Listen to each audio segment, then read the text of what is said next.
All right, how's it going? So today we're gonna just go quickly over the buy and sell budget.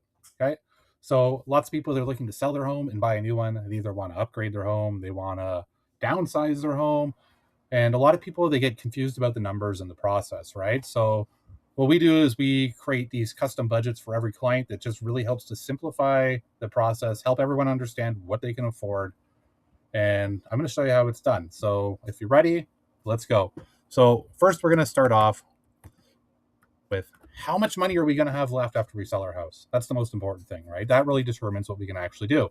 So we're going to plug in some numbers here into this custom budget that I've made. We have our sale price of $650.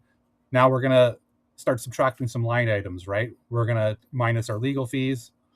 We're going to minus our taxes on the legal fees, our mortgage payout, how much mortgage is remaining, 375 in this case. Mortgage penalties as well. If we're breaking a mortgage midterm or selling a property midterm, we're going to pay a fee to break the mortgage.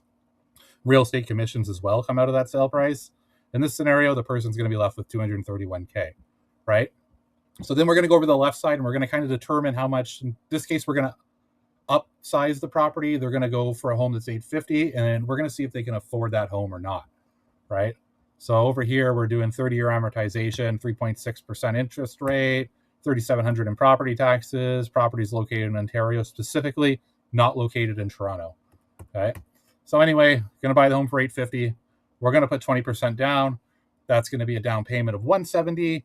And we're going to use this to determine our closing costs now. After we find out our closing costs, we'll know exactly how much we need. So we got, in the closing cost breakdown, we got our down payment of 170. We got some legal fees. We got taxes on those legal fees.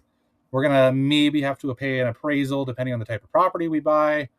Big ticket item is land transfer tax, which is calculated based off the purchase price. No more rebate. Obviously, you're selling a home, which means you're not a first-time home buyer anymore. You're going to pay the full burden of land transfer tax. A couple more line items we're not using right now. This one particularly is for tax on your mortgage insurance. You still do have the ability to put less than 20% down, even if you're not a first-time home buyer. That's a common misconception. As long as it's going to be owner-occupied, you can put less than 20% down, but you would have to pay mortgage insurance. We have our adjustments on closing with the lawyer.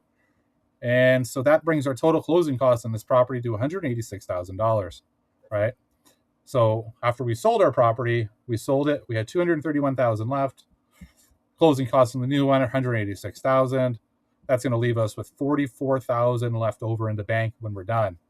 Okay, this here is just a bit of a breakdown on how much our mortgage payment's going to be, what our monthly property taxes are, and this is basically how I do a sell and then a buy budget. So first we determine how much are we going to sell our home for, right? How much is it worth? How much is going to be left over?